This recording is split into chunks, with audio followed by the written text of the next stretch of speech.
Հիմա մեկ այլ արկածախնդրության մեջ ենք մտնում։ Ակնհայտ, բացահայտ, փչացնում ենք հարաբերությունները Ռուսաստանի հետ եւ ընդհանրապես այդ ԵԱՏՄ-ի հետ։ Հիմա ամեն մեկը նայեք ձեր շրջապատում, թե քանի հոգի են իրենց ընտանիքի բարեկեցությունը ապահովում Ռուսաստանի հետ հարաբերությունների շնորհիվ։ Ձեր օրինակ Մարտունուց քանի մարդ է աշխատում Ռուսաստանում։ Շատ, ճիշտ է։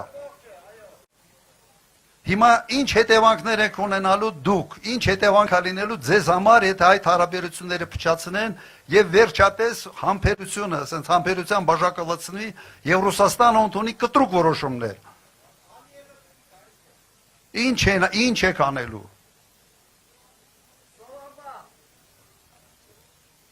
Ուրեմն այդ ամենը կանխելու կա մեկ ճանապարհ, հունիսի 7։ Նայեք, որովհետև սա իսկապես Ռուսաստանը մեծ երկիր է, շատ համբերատար, բայց մի գիծ կա, այդ գիծը որ անցնում են, այլևս չի ներում։